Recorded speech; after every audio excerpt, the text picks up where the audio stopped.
നമുക്ക് ഡിസ്കസ് ചെയ്യാനുള്ളത് കമ്പ്യൂട്ടറിൻ്റെ ഒരു ജനറൽ ആയിട്ടുള്ളൊരു ബ്ലോക്ക് ഡയഗ്രാമാണ്. അപ്പോൾ ഇതിൻ്റെ അകത്ത് നോക്കിക്കഴിഞ്ഞാൽ ഫസ്റ്റ് ഒരു ഇൻപുട്ട് സെക്ഷനുണ്ട്, ഔട്ട്പുട്ട് സെക്ഷനുണ്ട്, പിന്നെ സെൻട്രൽ പ്രോസസ്സിംഗ് യൂണിറ്റ് ഉണ്ട്, സ്റ്റോറേജ് യൂണിറ്റ് ഉണ്ട്. ഇതാണ് ഇതിൻ്റെ അകത്ത് വരുന്ന 4 മെയിനായിട്ടുള്ള യൂണിറ്റ് എന്ന് പറയുന്നത്. ഇൻപുട്ട്,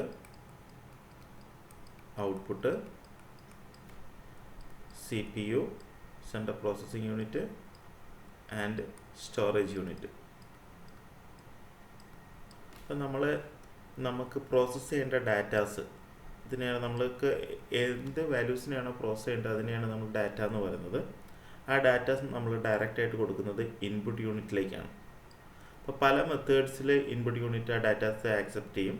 നമുക്ക് വേണമെങ്കിൽ കീബോർഡ്സ് യൂസ് ചെയ്തിട്ട് വേണമെങ്കിൽ നമുക്ക് ഡാറ്റാസ് കൊടുക്കാം, മൗസ് യൂസ് ചെയ്തിട്ട് നമുക്ക് ഡാറ്റാസ് കൊടുക്കാം, അല്ലേ?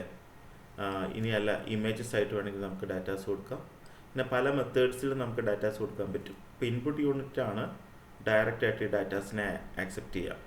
അതിനുശേഷം ഈ ഡാറ്റേനെ ഒന്നെങ്കിൽ സെക്കൻഡറി സ്റ്റോറേജിലേക്ക് അല്ലെങ്കിൽ ക്വിക്ക്ലി ആക്സസിബിൾ ആണെങ്കിൽ പ്രൈമറി സ്റ്റോറേജിലേക്ക് ആ ഡാറ്റാസ് നമ്മൾ എടുത്തു വെക്കുകയാണ് ചെയ്യുക. ഇനി CPU നോക്കിക്കഴിഞ്ഞാൽ CPU-ൻ്റെ അകത്ത് 2 സെക്ഷനാണുള്ളത്. ഒന്ന് കൺട്രോൾ യൂണിറ്റും പിന്നെ ഒന്ന് അരിത്തമെറ്റിക് ആൻഡ് ലോജിക് യൂണിറ്റ്.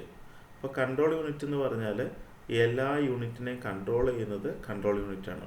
ഇപ്പോൾ ഇതിനകത്ത് ഡോട്ടഡ് ഇട്ട് കാണിച്ചിരിക്കുന്നത് കൺട്രോൾ യൂണിറ്റിൻ്റെ കണക്ഷൻസാണ്. കൺട്രോൾ യൂണിറ്റ് ഇൻപുട്ടിനെ കൺട്രോൾ ചെയ്യുന്നുണ്ട്, സ്റ്റോറേജിനെ കൺട്രോൾ ചെയ്യുന്നുണ്ട്, ഔട്ട്പുട്ടിനെ കൺട്രോൾ ചെയ്യുന്നുണ്ട്, arithmetic and logical operation perform ചെയ്യുന്ന ALU യൂണിറ്റിനെ കൺട്രോൾ ചെയ്യുന്നുണ്ട്. ഇനി നമ്മൾ CPU നോക്കിക്കഴിഞ്ഞാൽ CPU-ൻ്റെ അകത്ത് മെയിനായിട്ടുള്ള ടാസ്കുകൾ കംപ്ലീറ്റ് ചെയ്യുന്നത് ഇതാണ്. ഓപ്പറേഷൻസ് പെർഫോം ചെയ്യുന്നത് അരിത്തമെറ്റിക് ആൻഡ് ലോജിക് യൂണിറ്റ് ആണ്. അപ്പോൾ ഇതിലേക്ക് നമുക്ക് ഡാറ്റാസ് ആക്സസ് ചെയ്യണമെങ്കിൽ ത്രൂ പ്രൈമറി സ്റ്റോറേജ് ആണ് നമുക്ക് ഡാറ്റാസ് ആക്സസ് ചെയ്യാൻ പറ്റുക. അപ്പോൾ നമ്മൾ ഫ്രീക്വൻ്റ് ആയിട്ട് യൂസ് ചെയ്യുന്നതാണെങ്കിൽ പ്രൈമറി സ്റ്റോറേജിൻ്റെ അകത്തുള്ള റാമിൻ്റെ അകത്തു നിന്നുള്ള വാല്യൂസ് ആയിരിക്കും ഡയറക്റ്റായിട്ട് നമ്മുടെ ALU യൂണിറ്റ് ആക്സസ് ചെയ്യാം. അല്ലെങ്കിൽ വളരെ ഫ്രീക്വൻ്റ് ആയിട്ട് യൂസ് ചെയ്യുന്നതാണെങ്കിൽ ഇതിൻ്റെ അകത്തുള്ള ക്യാഷ് മെമ്മറിക്കകത്ത് ഡാറ്റാസ് ഉണ്ടാവും, അല്ലെങ്കിൽ പ്രൈമറി സ്റ്റോറേജിൻ്റെ അകത്തുനിന്ന് ഡാറ്റാസ് ആക്സസ് ചെയ്യുകയാണ് ചെയ്യുക. അപ്പം സെക്കൻഡറി സ്റ്റോറേജ് ഡയറക്റ്റായിട്ട് കണക്ട് ചെയ്തിരിക്കുന്നത് പ്രൈമറി ആയിട്ടാണ്. സെക്കൻഡറിയിൽ നിന്ന് ഡയറക്റ്റായിട്ട് CPU-യിലേക്ക് ഡാറ്റാസ് നമ്മൾ ലോഡ് ചെയ്തെടുക്കാറില്ല. ഇനി നമ്മൾ എന്തെങ്കിലും പ്രോസസ്സിങ് എല്ലാം ചെയ്ത് കഴിഞ്ഞാൽ ഫൈനൽ ഔട്ട്പുട്ട് നമ്മൾ കൊടുക്കുന്നതും ത്രൂ ഈ സ്റ്റോറേജ് യൂണിറ്റ് ത്രൂ ആണ് നമ്മൾ ഔട്ട്പുട്ട് യൂണിറ്റിലേക്ക് ഔട്ട് ചെയ്യുന്നത്. അപ്പോൾ ഔട്ട്പുട്ട് യൂണിറ്റിൻ്റെ ഔട്ട് എന്ന് പറയുന്നത് ഒന്നുകിൽ മോണിറ്റർ ആകാം, നമ്മുടെ സാധാരണ നമ്മൾ യൂസ് ചെയ്യുന്ന മോണിറ്റേഴ്സ് ആകാം, ഇനി അല്ലെങ്കിൽ ഒരു സ്പീക്കർ ആകാം, സൗണ്ട് ആണെങ്കിൽ സ്പീക്കർ ആകാം, അല്ലെങ്കിൽ പ്രിൻ്റർ ആകാം, എന്തെങ്കിലും പ്രിൻ്റ് ചെയ്യാനാണെങ്കിൽ അതൊരു പ്രിൻ്റർ ആകാം. ഓക്കെ, ഇതാണ് ഇതിൻ്റെ ഇമ്പോർട്ടൻറ്റ് സെക്ഷൻസ് എന്ന് പറയുന്നത്. പിന്നെ ഇതിങ്ങനെയാണെങ്കിൽ input device allow the user to input data and commands to the computer. Common ആയിട്ടുള്ള യൂസ് ചെയ്യുന്നത് നമ്മൾ കീബോർഡ്സ് ഉണ്ട്, മൈക്കുണ്ട്, ടച്ച് സ്ക്രീൻ ഉണ്ട്, സ്കാനർ, മൈക്രോഫോൺ എക്സെട്ര. ഇനി CPU പറയുകയാണെങ്കിൽ അതാണ് ബ്രെയിൻ ഓഫ് ദ കമ്പ്യൂട്ടർ എന്ന് പറയുന്നത്. CPU is responsible for executing instructions, performing calculations and managing data. ഇതെല്ലാം പെർഫോം ചെയ്യുന്നത് CPU ആണ്. CPU-ൻ്റെ അകത്ത് ഡിഫറെൻറ്റ് കമ്പോണൻസ് ഉണ്ട്. ഇതിൻ്റെ അകത്ത് ഒന്നാണ് ALU എന്ന് പറയുന്ന arithmetic and logic unit, control unit ഉണ്ട്, പിന്നെ CPU-ൻ്റെ ഉള്ളിൽ രജിസ്റ്റേഴ്സ് ഉണ്ട്. മെമ്മറി എന്ന് പറയുകയാണെങ്കിൽ ടെമ്പററി സ്റ്റോറേജ് ആണെങ്കിൽ ടെമ്പററി സ്റ്റോറേജ് നമ്മൾ യൂസ് ചെയ്യുന്ന മെമ്മറി എന്ന് പറയുന്നത് റാൻഡം ആക്സസ് മെമ്മറി ഉണ്ട്, പിന്നെ നമ്മൾ ഈ പറയുന്ന ക്യാഷ് എന്ന് പറയുന്ന മെമ്മറി ഉണ്ട്. ഇനി സ്റ്റോറേജിലേക്ക് വരികയാണെങ്കിൽ പെർമനൻ്റ് ആയിട്ടുള്ള ലോങ് ടൈം സ്റ്റോറേജ് ആണ് ഉദ്ദേശിക്കുന്നത്.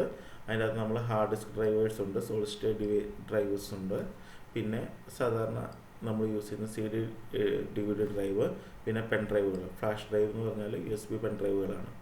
ഇത്രയാണ് സ്റ്റോറേജ് ഡിവൈസായിട്ട് നമ്മൾ ഉപയോഗിക്കുന്നത്. ഇനി ഔട്ട്പുട്ട് ഡിവൈസ് എന്ന് പറഞ്ഞു കഴിഞ്ഞാൽ സാധാരണ ഇതിൽ മോണിറ്റേഴ്സ് ഉണ്ട്, പ്രിൻറ്റേഴ്സ് ഉണ്ട്, സൗണ്ട് കേൾക്കാൻ വേണ്ടിയാണെങ്കിൽ സ്പീക്കേഴ്സ് ഉണ്ട്, വീഡിയോസ് ഇമേജസ് ഒക്കെ ഡിസ്പ്ലേ ചെയ്യാൻ വേണ്ടിയാണെങ്കിൽ പ്രൊജക്റ്റേഴ്സ് ഉണ്ട്. ഓക്കെ, പിന്നെ ഇൻപുട്ട് ഔട്ട്പുട്ട് ഇൻ്റർഫേസ് നമ്മൾ യൂസ് ചെയ്യാറുണ്ട്. ഇപ്പോൾ നമുക്ക് വേറെ ഏതെങ്കിലും IO ഡിവൈസ് എന്ന് പറഞ്ഞാൽ വേറെ ഏതെങ്കിലും എക്സ്റ്റേണൽ ആയിട്ടുള്ള ഹാർഡ്വെയറുകൾ ഡിവൈസുകൾ നമുക്ക് നമ്മുടെ സിസ്റ്റമായിട്ട് കണക്ട് ചെയ്യുകയാണെങ്കിൽ നമ്മൾ യൂസ് ചെയ്യുന്നതാണ് ഇൻപുട്ട് ഔട്ട്പുട്ട് ഇൻ്റർഫേസ് എന്ന് പറയുന്നത്.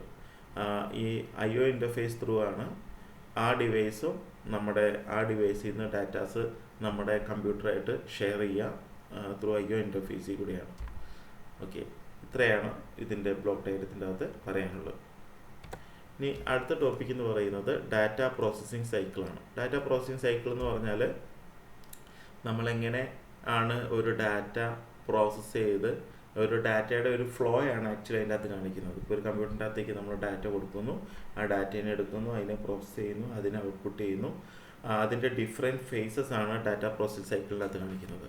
ഇപ്പോൾ ഒരു ഡാറ്റ പ്രോസസ്സിംഗ് സൈക്കിളിൻ്റെ അകത്ത് 6 പ്രൈമറി സ്റ്റെപ്സ് ആയിരിക്കും ഉണ്ടാകുക. അതിൻ്റെ അകത്തെ ഫസ്റ്റ് സ്റ്റെപ്പ് എന്ന് പറയുന്നത് കളക്ഷനാണ്.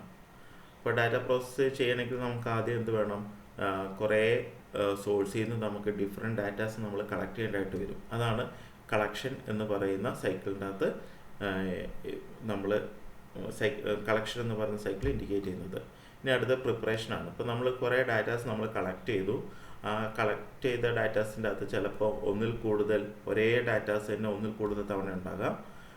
ഇനി അല്ലെങ്കിൽ ചിലപ്പം ചില പോർഷൻസ് നമുക്ക് ആവശ്യമില്ലാത്തതായിട്ട് വരാം. അപ്പോൾ ഇങ്ങനെയുള്ള കാര്യങ്ങൾ നമുക്ക് കിട്ടിയ ഡാറ്റാസിനെ നമുക്ക് വേണ്ട രീതിയിൽ നമ്മളതിനെ മാറ്റിയെടുക്കുന്നതിനെയാണ് നമ്മളതിൻ്റെ പ്രിപ്പറേഷൻ എന്ന് പറയുന്നത്. ഇനി അടുത്തത് ഇൻപുട്ട്. നമ്മൾ കളക്ട് ചെയ്തതിന് ശേഷം നമുക്ക് വേണ്ട ഫോർമാറ്റിൽ നമ്മളതിനെ പ്രിപ്പയർ ചെയ്ത് കഴിഞ്ഞാൽ നമ്മൾ പിന്നെ ചെയ്യുന്നത് നമുക്ക് ആ ഒരു ഡാറ്റയിൽ നമ്മൾ ഉദ്ദേശിക്കുന്ന ഒരു ടാസ്ക് നമുക്ക് പെർഫോം ചെയ്യണം. അപ്പോൾ ആ പെർഫോം ചെയ്യാൻ വേണ്ടി നമ്മൾ കൊടുക്കുകയാണെങ്കിൽ അതിനെയാണ് നമ്മളതിൻ്റെ ഇൻപുട്ട് എന്ന് പറയുക. അപ്പോൾ ഈ ഇൻപുട്ടിനെ എടുത്തിട്ടാണ് നമ്മുടെ സിസ്റ്റം പ്രോസസ്സ് ചെയ്യുക. ഓക്കെ, ഇനി പ്രോസസ്സിങ് എന്ന് പറഞ്ഞു കഴിഞ്ഞാൽ നമുക്ക് കിട്ടിയ ഡാറ്റേനെ ആദ്യം അനലൈസ് ചെയ്യും. പിന്നെ അതിനെ യൂസ് ചെയ്തിട്ട് നമുക്ക് വേരിയസ് ആയിട്ടുള്ള എന്തെങ്കിലും ഓപ്പറേഷൻസ് ഒക്കെ പെർഫോം ചെയ്യണമെങ്കിൽ ആ രീതിയിലുള്ള ഓപ്പറേഷൻസ് ഒക്കെ പെർഫോം ചെയ്ത് ഒരു യൂസറിന് ഇഷ്ടപ്പെട്ട രീതിയിൽ അല്ലെങ്കിൽ എക്സ്പെക്റ്റ് ചെയ്യുന്ന രീതിയിൽ ആ ഡാറ്റാസിനെ മാറ്റിയെടുക്കുകയാണ് ഇതിൻ്റെ അകത്ത് ചെയ്യുക. അതിനെയാണ് നമ്മൾ പ്രോസസ്സിങ് എന്ന് പറയുന്നത്. പ്രോസസ്സ് ചെയ്ത് കഴിഞ്ഞാൽ നമുക്ക് കിട്ടുന്ന റിസൾട്ടൻ്റായിട്ട് കിട്ടുന്ന ഡാറ്റേനെയാണ് നമ്മളതിൻ്റെ ഔട്ട്പുട്ട് എന്ന് പറയുന്നത്. ആ ഔട്ട്പുട്ട് എന്ന് പറഞ്ഞു കഴിഞ്ഞാൽ യൂസറിന് മനസ്സിലാകുന്ന രീതിയിൽ റീഡബിൾ ആയിട്ടുള്ള ഫോർമാറ്റിൽ അല്ലെങ്കിൽ ഗ്രാഫായിട്ടോ പിക്ചറായിട്ടോ വീഡിയോ ആയിട്ടോ ഒക്കെ ആയിരിക്കും നമ്മൾ ഡാറ്റാസിനെ നമ്മൾ പുറത്തേക്ക് എടുക്കുക. ഓക്കെ, ഇനി ഈ ഡാറ്റ എന്ന് പറഞ്ഞത് നമ്മളിപ്പോൾ ഡാറ്റ നമ്മൾ കളക്ട് ചെയ്ത് അതിനെ പ്രിപ്പയർ ചെയ്തു, അതിനെ ഇൻപുട്ടാക്കി, അതിനെ പ്രോസസ്സ് ചെയ്തു, അതിൽ നമ്മൾ അതിൻ്റെ ഔട്ട്പുട്ട് ഉണ്ടാക്കി. അതിനുശേഷം ഫൈനലി ചിലപ്പോൾ നമുക്ക് ഈ ഡാറ്റാസിനെ നമുക്ക് എവിടെയെങ്കിലും സേവ് ചെയ്ത് വെക്കേണ്ടതായിട്ട് വരാം. അതിനെ നമുക്ക് സ്റ്റോർ ചെയ്ത് വെക്കേണ്ടതായിട്ട് വരാം. അതിനെയാണ് നമ്മൾ സ്റ്റോറേജ് എന്ന് പറയുന്നത്.